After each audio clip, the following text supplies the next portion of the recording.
Good afternoon. So today we are going to be discussing decoding the DNA of Toyota production system.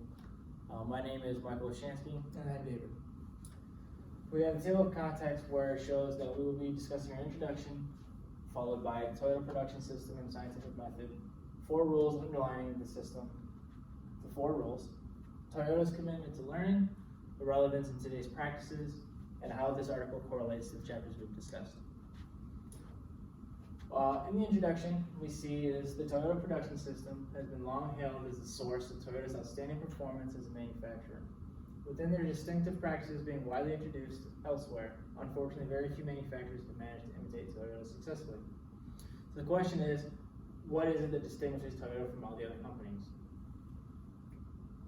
So at Toyota, the scientific method is ingrained specifically within their system that stimulates workers and their the managers. What this pretty much means is that it's so accurately precise that it has ingrained it into the employees that they know exactly what they're supposed to do, the moment it's supposed to be done, the time that it's supposed to be done, and if an issue arises, they know exactly who to go to try to correct the situation. Toyota creates communities of scientists that when issues arise, they can establish different sets of hypotheses that are tested repeatedly. What this essentially means as well is that they have created a system that if a chair breaks, they know exactly, like I said, where to go, who to talk to, where to find it, and how to reassemble the chair. Within the production system, if changes are to be done, Toyota uses a rigorous problem-solving process that requires detailed assessment of the situation and creates a plan for the improvement. Like I said with the chair, they know exactly who to go to, where, when, what, and how. So, Toyota's production system, again, scientific method. This system has grown naturally over the last 5 decades. As a result, it was never written down. And the workers are unable to articulate it, and that is why it's so hard for outsiders to grasp. Essentially, what that is saying is what the introduction was, is that so many companies over the years have tried and tried to imitate the production systems that Toyota has, and failing every time almost. With that being said, is that this article will go through to try and discuss or break down a possibility of rules that could help others distinguish and execute the production system as well. So the 4 rules: Rule 1, how people work; Rule 2, how people connect; Rule 3, how the production line is constructed; and then Rule 4, how to improve. Starting with Rule 1, how people work. The first rule is all about how people work. With all the work being highly specific as to content, sequence, timing, and outcome, each operator is trained by an experienced worker who taught by demonstrating and what and how something is done. What this means is that it's specific. So for an example that they use in the article is that with like seatbelts. When a seatbelt needs to be manufactured and installed into the vehicle, they have a sequence of how it is done. You have 4 bolts. They start from the front and into the back, to where, such as this example for rules that other companies have failed to do, is they might go from corner to corner, or they might start from the back to the front. All of this varies in how and when and how quickly a product can be constructed. And with Toyota, they have been able to specifically correlate from one worker who was experienced in this for years to a new worker so that the production stays exactly the same, in which case it eliminates any changes, variance in cost or time. And so that has also helped on how people work. Now, Rule 2 is how people connect. Where the first rule explains how people perform the individual work, this rule explains how every connection must be standardized and direct. With that being said, this rule creates a supplier-customer relationship between each person and the individual who is responsible for providing that person with each step, service, or good. And what this means is that, for instance, if I need a bolt to do for the seatbelt, I know that I have to go to a specific one person who will then know who they have to go to, who will then know exactly where that product is.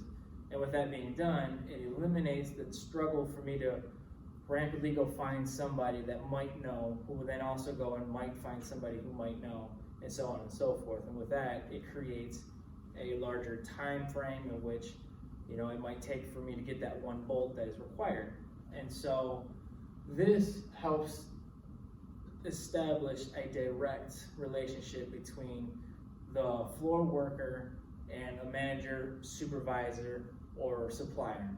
And so how is this different from other companies? Other companies, a lot of the times, will be more of a runabout system. So it's the example that I gave is that I could be working on the floor. I don't know who I could go to, but the guy next to me might know. So I ask the guy next to me, who then he might ask the guy who's in front of him, who would then finally go find the other individual who is responsible for getting that supply or part or anything of that sort. So that creates a variance of timing, and that can really throw off the production line as well, seeing how each section is guaranteed only a certain amount of time.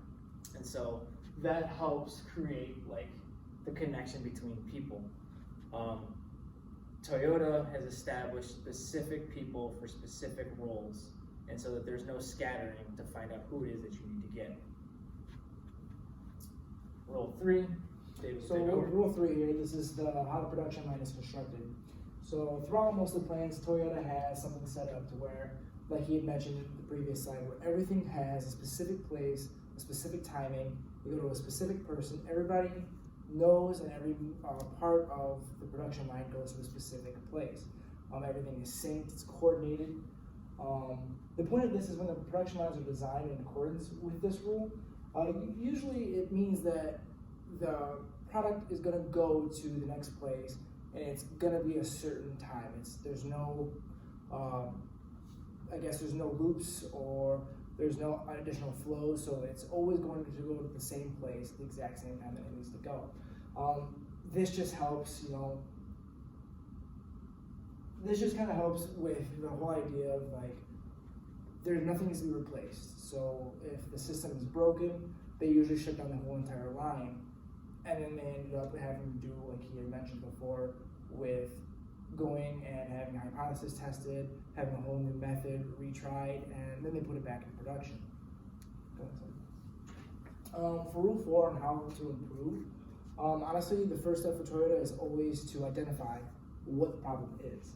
For people to consistently make effective changes, they need to know who is responsible and who is able to make those changes. Toyota teaches people how to improve, and they don't just expect them to rely on their experiences throughout the job. They teach them methods of ways to try to figure out the issue, how to shortcut it, and figure it out themselves before, you know, just relying on their own expertise. This rule stipulates that any improvement to the production or connections between workers and machines is usually made in accordance with that scientific method. So therefore, you know, they have hypotheses that have been tested, they have scientists who help them out, and they really figure out like which is the best method and which way to go about it. So Toyota's commitment to learning. They really reinforce their improvement in the process. Toyota's plants and their business units usually employ a production system. They have consultants that work within their community or in their organization, and they work one-on-one with a lot of the senior members, senior managers, and you know, they are able to identify and solve the problems, and they do it scientifically. With this leadership model, it really starts at the first level. It works all the way from the very bottom all the way to the very top, the CEOs, the really guys at the very, very top. This way, everybody in Toyota, they share the same development. They have the same resources, and they kind of create the same pathway for teaching going downwards. The relevance to today's practices, you can see a lot of the qualities and concepts are seen through Chapter 6. This seems, Chapter 6 was going mainly over the managing quality, and it's relevant because they both go over how important quality is. They are going over, you know, serviceability and the conformance to the company itself.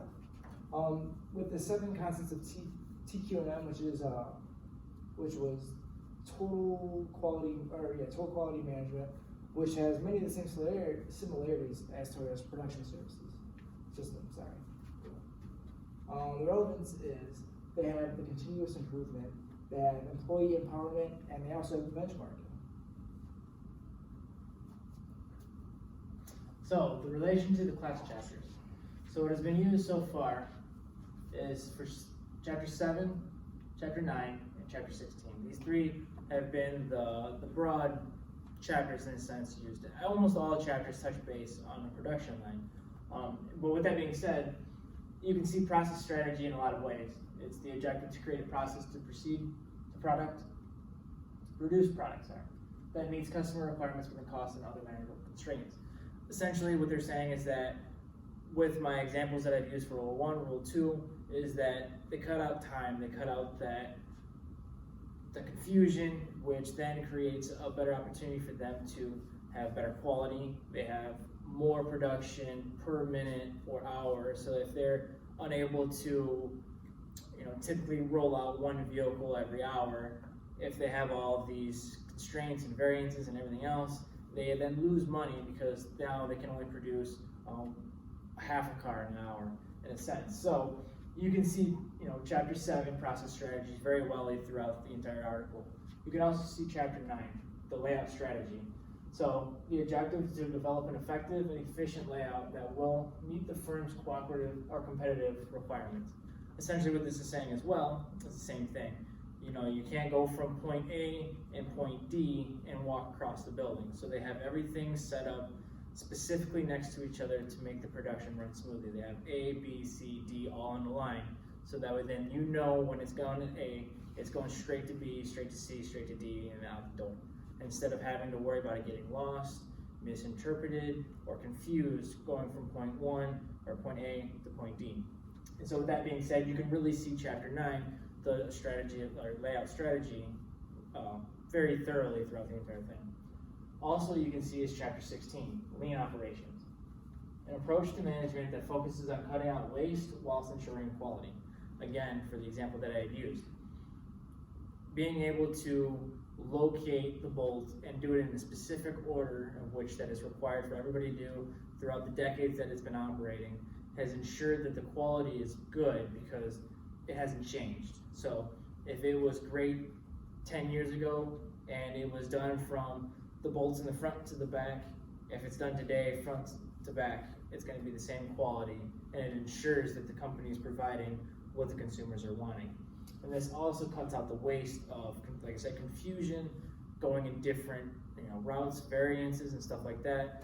That cuts out the time, which then produces them to be able to manufacture and push out the door more vehicles per hour than if they had all this confusion, and so on and so forth. And so these three chapters are the most frequently used and seen throughout all points throughout this article. Like I said, there are multiple other ones that we have seen throughout the class that could incorporate into this, but these are the best ones. And then finally,